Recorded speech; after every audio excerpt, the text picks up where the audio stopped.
My boyfriend broke up with me when I refused to show his parents my financial records. The harassment got so bad we both filed restraining orders. My world turned upside down yesterday when my boyfriend's parents literally cornered me in my own apartment, screaming in my face and demanding to see my personal financial records. They accused me of being a prostitute and drug dealer. All because I suggested we move to a safer neighborhood and offered to pay more rent. I, 27F, have been with Daniel, 30M, for 3 years, living together for the past 2. When we first started dating, I thought his relationship with his parents was sweet. He grew up in Chicago, had never lived more than 20 minutes from them, and saw them weekly for Sunday dinner. I lost my parents when I was in college, so seeing a close family made me happy for him. But over time, I started noticing things that seemed odd. The first thing that struck me as unusual was the grocery situation. We have a perfectly good grocery store just a block from our apartment. Yet every week, Daniel packs a list, takes a 40-minute bus ride to his parents' neighborhood, and shops with his mother at their local store. When I asked why he didn't just shop nearby, he explained that his mother knew which brands were best and could help him find sales. I thought it was strange but figured it was his time and his choice, so I didn't say anything. Another weird thing was that Daniel shares a credit card account with his parents. They regularly review his purchases and question his spending. Once, they called him to lecture about spending $35 on takeout for our date night, saying it was wasteful. Daniel just accepted this as normal parental concern. Our finances were separate, so I didn't think it affected me directly. Then things started getting weirder. Last summer, Daniel's family invited me on their annual lake house vacation. One evening, Daniel and I were sitting on the dock watching the sunset. A wasp started buzzing around us, and I waved my hands trying to shoo it away. His parents, who were on the porch about 30 feet away, suddenly rushed down to the dock yelling at me. They accused me of hitting their son. I explained about the wasp, which was still buzzing around us. Daniel confirmed my story, but his parents looked at each other with these knowing glances, like they didn't believe either of us. After that weekend, their behavior toward me changed completely. They were cold, suspicious, and watched my every move when I was around them. The situation escalated when I received a promotion at work a few months later. I was excited and told Daniel, who congratulated me. The next day, my supervisor called me into her office, looking uncomfortable. She explained that someone claiming to be my future mother-in-law had called to verify my employment and my recent promotion. I was humiliated and shocked. When I confronted Daniel, he apologized profusely and said his mother was just being thorough because she cared about him. I began avoiding family gatherings after that. Daniel said he understood and didn't pressure me to attend. But his parents started showing up at our apartment unannounced. They would rearrange furniture, clean areas I had already cleaned, and once I caught his mother going through my dresser drawers. I bought locks for my personal belongings, which Daniel thought was an overreaction. Last week, I brought up the idea of moving to a safer neighborhood. Our current area has had several muggings recently, and I don't feel comfortable walking home from the bus stop after dark. Before moving in with Daniel, I lived in a much nicer area, but we chose this apartment because he wanted us to split costs 50-50, and this was what he could afford. I suggested moving to a better neighborhood closer to both our workplaces. I offered to pay 70% of the rent so his contribution would remain the same as what he pays now. Daniel became unusually upset, saying it made him feel like he couldn't pull his weight in our relationship. The next evening, Daniel came home and told me his parents wanted to talk to us. Apparently, he had told them about my offer to pay more rent. According to them, there was no way I could afford to pay that much on my salary unless I had a secret source of income. Daniel said his parents were concerned I might be involved in something illegal or hiding something from him. I was completely baffled by this leap in logic. I explained that I simply earned more than Daniel, had minimal student loans, and was willing to pay more for a safer living situation. Daniel seemed to accept this explanation, but said his parents were still suspicious. Yesterday, Daniel texted me that he wanted to have a serious talk about setting boundaries with his parents. I was relieved and hopeful. When he came home, however, he wasn't alone. His parents were with him. What followed was one of the most surreal experiences of my life. His parents sat down in our living room and demanded to see my bank statements, pay stubs, and tax returns to prove my income was legitimate. His father accused me of trying to isolate Daniel from his family so I could control him. When I refused to show them my personal financial information, they took it as confirmation of guilt. His father got in my face, pointing and yelling about protecting his son. Then his mother brought up a music festival I attended last year with my college roommates. Daniel had declined to go because he hates crowds. His mother accused me of working as a prostitute that weekend. When I pulled up Facebook photos showing I was actually at the festival with friends, she immediately switched to accusing me of selling drugs. Throughout this entire confrontation, I kept looking at Daniel, waiting for him to defend me. At first, he just sat there silent. Then, as his parents got louder, he started nodding along with them. When I pointed out he had never had these suspicions before his parents planted them, he said my defensiveness was making him doubt me too. The whole thing ended with Daniel breaking up with me on the spot. He said he couldn't be with someone who refused to get along with his parents. They helped him pack some essentials, and he left with them, saying he'd come back for the rest of his things later. As they were leaving, his father threatened to report me to the police for domestic violence and drug dealing. Fortunately, after the work verification incident, I had already spoken to HR about his parents' behavior, so there's documentation of their previous interference. I'm in shock. 3 years together, ended because I refused to show my personal financial information to people who have been increasingly hostile toward me. I don't know what to do next, but I know I need to protect myself from their threats and accusations. Has anyone else dealt with something similar? Should I be worried about them following through with their threats to call the police? I have nothing to hide, but I'm afraid of what these people might do. Update 1 first, I want to thank everyone for the supportive comments on my original post. The advice to document everything and contact a lawyer immediately was exactly what I needed to hear. The past 3 weeks have been chaotic. The day after Daniel and his parents left, I contacted a lawyer who specializes in harassment cases. She helped me draft a cease and desist letter to Daniel's parents, warning them that any false reports to the police or my workplace would result in legal action. We also documented all previous incidents of their harassment. 2 days after the confrontation, Daniel came back to collect more of his belongings. He brought his mother with him. I refused to let her in and told Daniel he had 30 minutes to get what he needed. His mother waited in the car, glaring at me through the window the entire time. Daniel was cold but civil. He asked if I would reconsider showing his parents my financial information just to clear the air. I told him that ship had sailed the moment he chose to ambush me with his parents instead of having the boundary conversation he promised. He said I was being stubborn and making everything worse. While Daniel was gathering his things, I noticed him taking items that weren't his, including a coffee maker my sister had given me and some kitchen appliances I had purchased before we lived together. When I pointed this out, he claimed his parents had bought them for us. They hadn't. I had to physically block him from taking my property while he accused me of being materialistic. After he left, I received dozens of text messages from unknown numbers, friends and relatives of Daniel's I had never met, calling me horrible names and accusing me of abusing him. Apparently, his parents had spread their conspiracy theories throughout their entire family network. I blocked each number as they came in. A week after our breakup, I was called into my supervisor's office again. Someone had made an anonymous call claiming I was using company resources to run a side business. Thankfully, my supervisor was understanding and showed me the documentation from our previous conversation about Daniel's parents. The company took no action, but it was humiliating to have to explain the situation to my boss again. The following weekend, I came home to find Daniel's father sitting in a car across the street from my apartment building.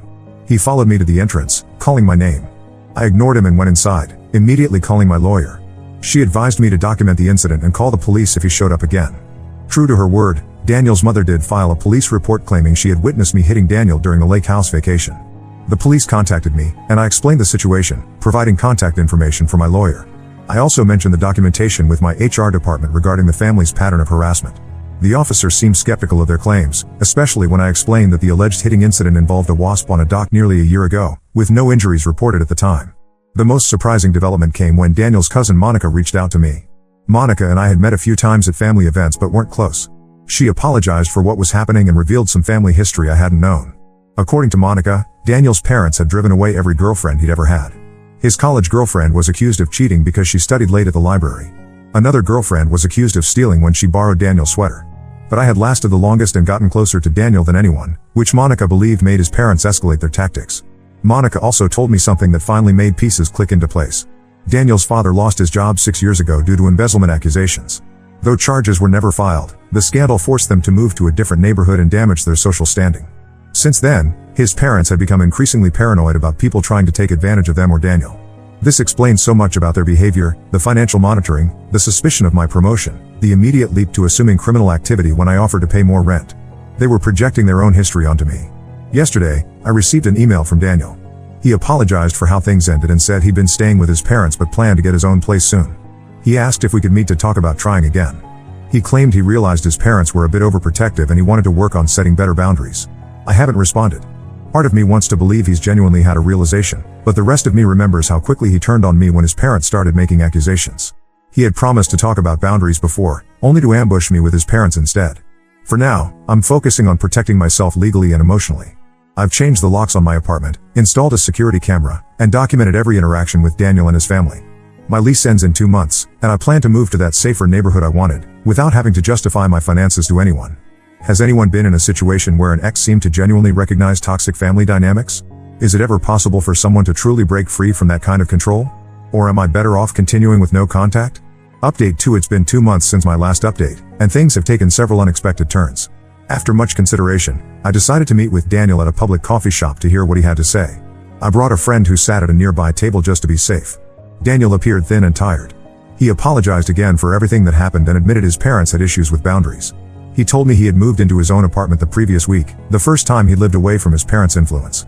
He had also started seeing a therapist to work through his family dynamics. When I asked why he suddenly decided to make these changes, his answer surprised me. Apparently, after our breakup, his parents' behavior worsened. They insisted on daily check-ins, showed up at his workplace, and demanded to meet any women he spoke to. When he tried to establish some independence, they threatened to cut him off financially. I later discovered they had been supplementing his income for years, which explained why he couldn't afford higher rent despite his job title. The breaking point came when his mother installed a tracking app on his phone without his knowledge. He discovered it when she confronted him about visiting a therapist's office, demanding to know why he was talking to strangers about family matters. While I felt sympathy for Daniel, I maintained that we couldn't resume our relationship. The trust was broken when he sided with his parents despite knowing their accusations were false. He accepted this but asked if we could remain in contact as he worked on his independence. I agreed to limited communication, making it clear that his parents could not be involved in any aspect of my life. He promised to respect this boundary. For a few weeks, things were calm. We exchanged occasional texts, mostly him updating me on his progress with therapy and establishing independence. Then his mother showed up at my new apartment. I was shocked to see her at my door, especially since I had never given Daniel my new address. She was crying, claiming Daniel was making terrible mistakes and needed my help. According to her, he had cut off contact with them and was refusing to answer their calls or texts. She begged me to convince him to reconcile with them. I firmly told her to leave and that I would call the police if she ever came to my home again. After closing the door, I immediately called Daniel. He was equally shocked and apologized profusely. He explained that his parents had hired a private investigator to follow him, which was how they discovered my new address. He had indeed stopped responding to their messages after they showed up at his therapy appointment demanding to speak with his therapist about fixing him. The next day, I received a disturbing email from Daniel's father. It contained personal information about my daily routine, my workplace, and even conversations I'd had with colleagues, details only someone who had been watching me would know. The message implied that if I continued to influence their son, they would make sure I regretted it. I forwarded the email to my lawyer and filed a police report. The officers took the threat seriously, especially given the detailed personal information it contained. They visited Daniel's parents to issue a warning, which apparently only fueled their paranoia. According to Daniel, they now believe there was a grand conspiracy involving me, the police, and Daniel's therapist to keep them from protecting their son. Last week, things escalated further. Daniel's parents showed up at my workplace and made a scene in the lobby, accusing me of manipulating their son and ruining their family. Security escorted them out, and my company has banned them from the premises. My supervisor has been incredibly supportive, but the incident was humiliating and frightening. Daniel came to my apartment that evening, with my permission, visibly shaken. He revealed that after the workplace incident, he had obtained a temporary restraining order against his parents. It was clear their behavior had gone far beyond normal parental concern or even ordinary family dysfunction. While I sympathize with Daniel's situation, I've made it clear that our romantic relationship is over. The trust was broken in ways that can't be repaired. However, I've agreed to be a witness if he needs to extend the restraining order. For now, I'm focused on my own safety and well-being. My lawyer is helping me pursue a restraining order of my own, using the documented pattern of harassment and the threatening email as evidence. I've also informed my building management about the situation and provided photos of Daniel's parents so they can be denied entry. This entire experience has been surreal and exhausting. I never imagined that offering to pay more rent could spiral into restraining orders and threats. While I hope Daniel continues his journey toward independence, I know my own path needs to remain separate from his and his family. Has anyone navigated a successful transition from a romantic relationship to being a supportive friend in a situation like this? Or is complete separation the only safe option?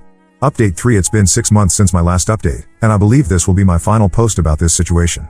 I want to thank everyone who has followed along and offered support through this bizarre and difficult time.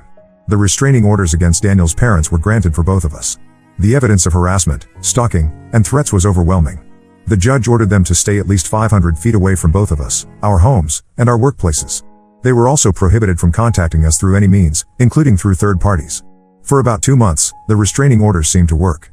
There were no more surprise visits, no threatening emails, and no calls from unknown numbers. I started to feel safe again and was able to focus on rebuilding my life. Then Daniel contacted me with disturbing news.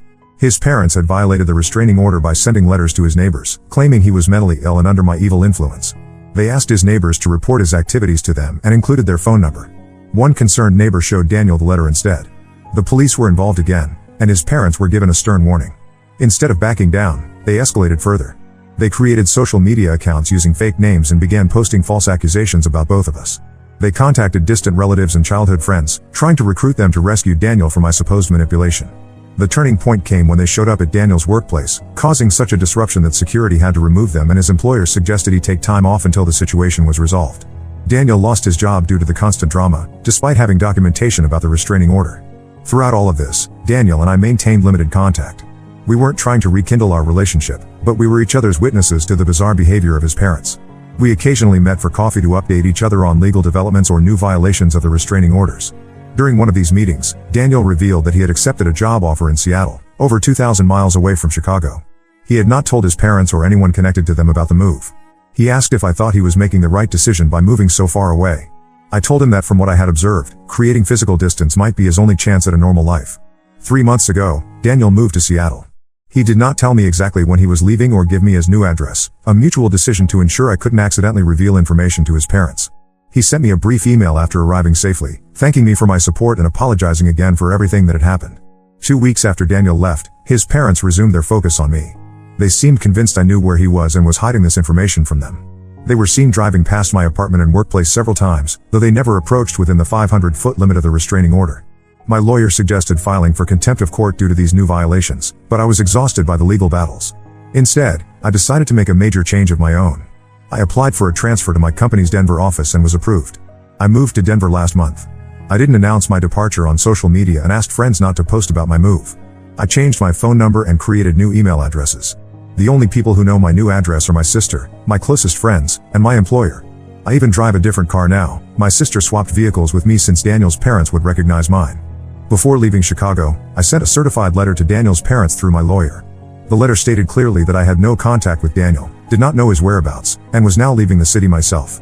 I warned them that any further attempts to contact me would result in additional legal action. We included copies of all previous police reports and restraining order documentation. Since moving to Denver, I've had no signs of being followed or monitored. I'm slowly rebuilding a sense of safety and normalcy. I go hiking on weekends, have joined a local book club, and am focusing on my career advancement. For the first time in nearly a year, I feel like I can breathe freely. Last week, I received a postcard from Seattle. There was no return address, and it simply said, "Found peace at last." Hope you have too. I recognize Daniel's handwriting. I'm glad he's doing well, but I have no intention of resuming contact. Some relationships are simply too damaged by external forces to ever be healthy again.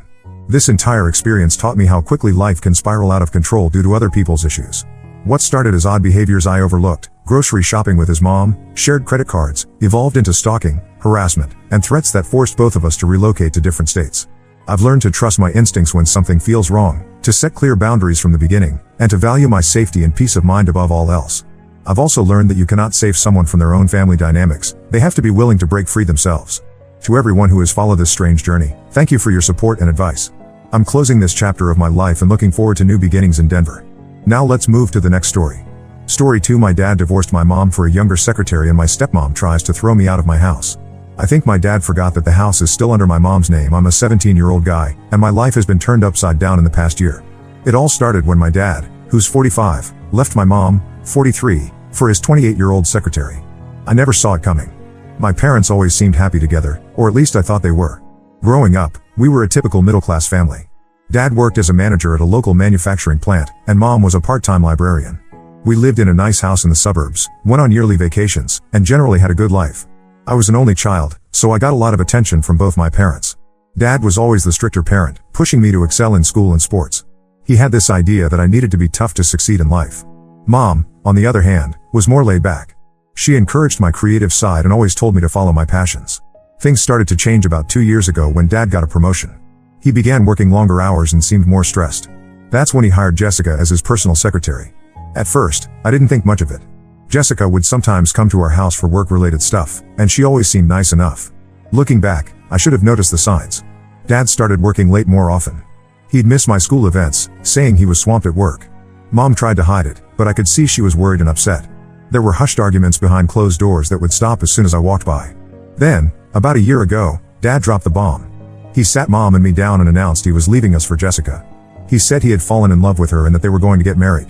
Mom just sat there, silent and pale. I was in shock. I couldn't believe my dad would do this to us. The next few weeks were a blur. Dad moved out, and Mom fell into a deep depression. She barely ate or left her room. I tried my best to take care of her, but I was struggling too. I was angry at Dad, worried about Mom, and scared about what would happen to us. About a month after Dad left, Mom decided to go stay with her parents for a while. She said she needed time to heal and figure things out. I understood, but I felt abandoned. Dad had already left, and now Mom was going too. She asked if I wanted to come with her, but I decided to stay at our house. It was my home, and I didn't want to leave my school and friends. That's when things got really complicated. Dad moved back into the house with Jessica, saying it would be better for me to have a family around. I hated the idea, but I didn't feel like I had much choice. Mom was gone, and I was still a minor. At first, Dad and Jessica tried to act like everything was normal. They'd ask about my day, try to engage me in conversation at dinner. But I wasn't having it. I kept to myself, spent most of my time in my room, and only came out when I had to. Jessica, or should I say my stepmom, God, I hate calling her that, started trying to play house. She'd try to set rules, tell me to do chores, even attempted to ground me once when I came home late. I just ignored her. She wasn't my mom, and I didn't know her anything. As the weeks went by, Jessica got more and more controlling. She complained to Dad about my attitude, my grades, which had slipped because, surprise surprise, I was dealing with a ton of emotional crap, even the way I dressed. Dad, who used to be my biggest defender, just went along with whatever she said. Things came to a head last week. I had a big art project due, and I'd been working on it in the garage. Jessica decided that the garage needed to be cleaned out that very day. When I told her I needed the space for my project, she said my hobby wasn't as important as having a tidy house. I lost it. I yelled at her, telling her she had no right to make decisions about my life or this house. I might have also called her some names I'm not proud of. Dad came home in the middle of this and, instead of listening to my side, he immediately took Jessica's part. He started lecturing me about respect and how I needed to listen to my parents. That's when I really blew up. I told them they weren't my parents, that my real mom was the one they had driven away, and that I hated both of them. Jessica started crying, fake tears, I'm sure, and Dad got really angry. He told me if I couldn't respect their rules, maybe I should go live with my mom. I said fine, I'd rather live in a cardboard box than stay with them. That's when Jessica said, fine, pack your bags. You have until the end of the week to get out. I was stunned. They were actually kicking me out? I'm still in high school, for crying out loud. I locked myself in my room and called Mom, sobbing. That's when she dropped a bombshell on me. The house we're living in? It's not Dad's. It's Mom's. Apparently, it was a gift from my maternal grandparents when Mom and Dad got married. They had put it solely in Mom's name as a way to ensure she'd always have a home, no matter what happened. Mom had never told Dad this, always letting him believe the house was theirs. When they divorced, Mom didn't ask Dad to leave the house because she thought it was important for me to have my father around. She trusted that he'd continue to put me first, even with his new relationship.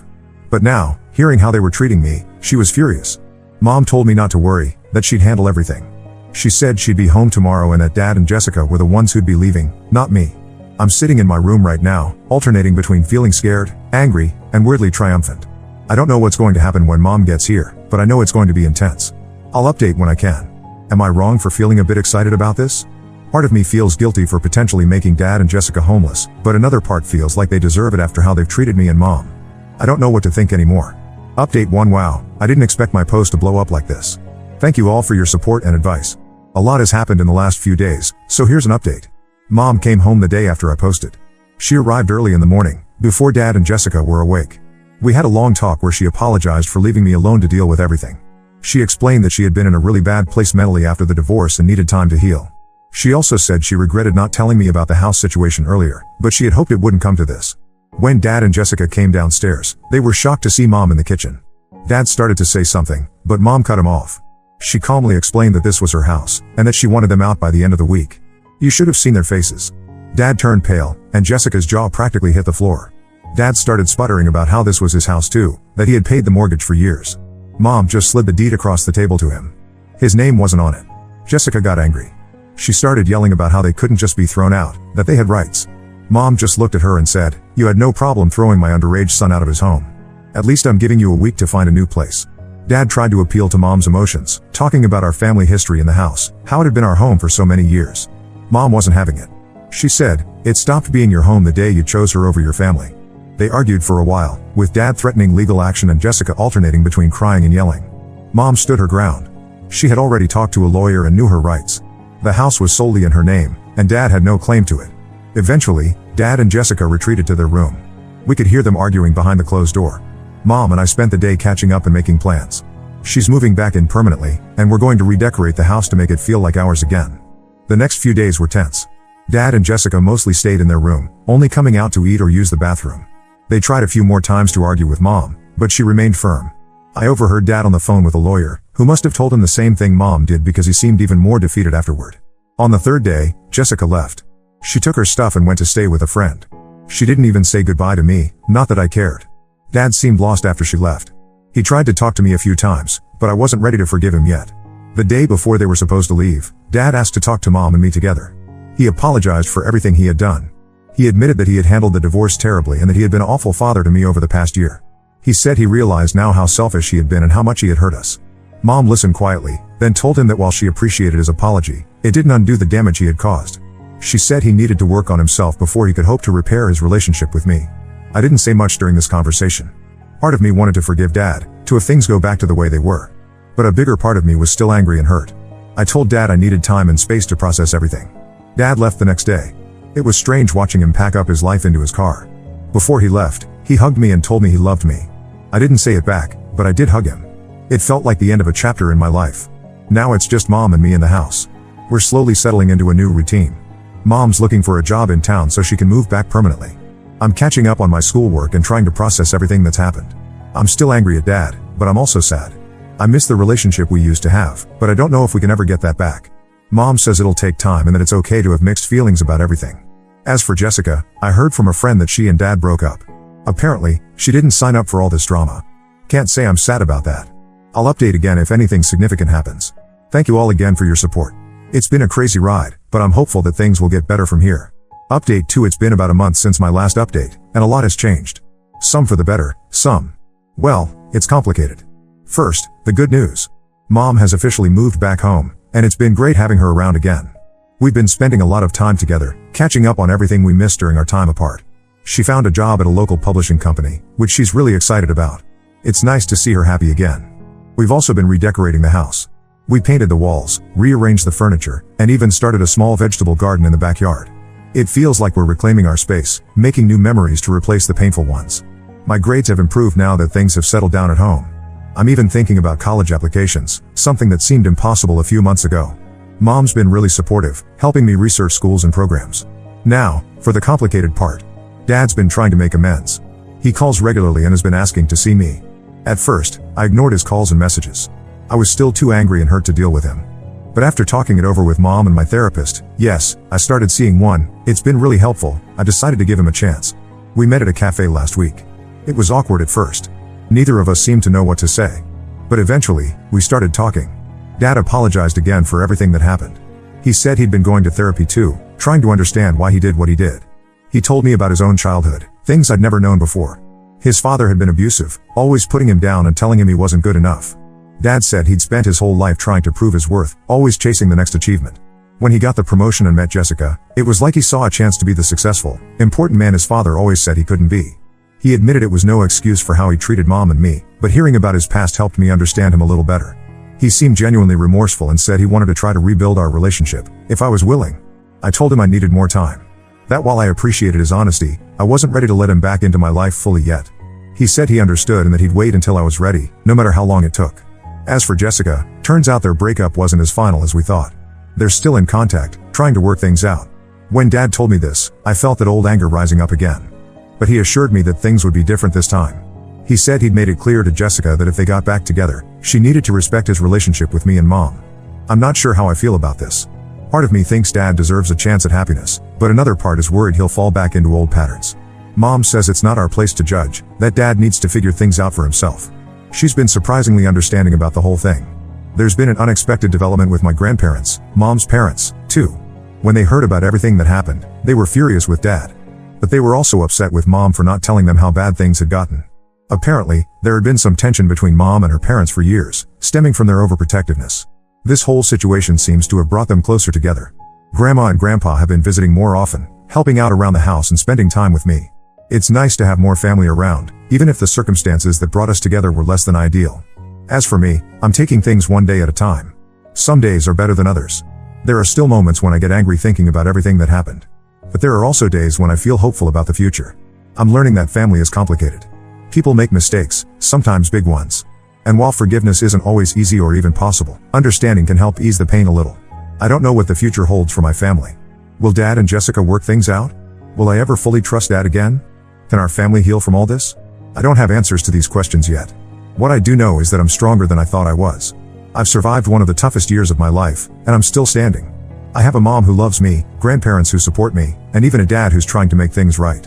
It's not the family I had a year ago, but maybe, just maybe, it can be a good one in its own way. Thank you all for listening to my story and for your support throughout this journey. Your kind words and advice have meant more than you know. I'll update again if there are any major developments, but for now, I'm focusing on healing and moving forward. Update 3. It's been about 6 months since my last update, and I wanted to share how things have progressed. Life has settled into a new normal, though it's still a work in progress. Mom and I have really found our groove living together. We've established new routines and traditions, like Sunday brunch and movie nights. She's thriving at her new job and has even started dating again. It was weird at first, but I'm happy to see her moving on and finding joy. As for Dad, our relationship has been slowly improving. We've been meeting regularly, usually for lunch or to do something together like playing basketball. These meetings are still sometimes awkward, but they're getting easier. Dad's been consistent in his efforts to rebuild our relationship, which I appreciate. He and Jessica did end up getting back together, which I had mixed feelings about initially. However, true to his word, Dad has maintained boundaries. Jessica doesn't come to our meetings, and Dad doesn't try to force a relationship between us. He says he understands that it's up to me if I ever want to have a relationship with her. I graduated high school a couple of months ago. Both Mom and Dad attended the ceremony. It was tense at first, but they managed to be civil for my sake. Jessica didn't come, which I was relieved about. It wasn't the family picture I had imagined a year ago, but it was okay. I'm heading to college in the fall. I decided on a school that's about 2 hours away, close enough to visit home regularly, but far enough to have my own space. Mom's been amazing, helping me prepare for this new chapter.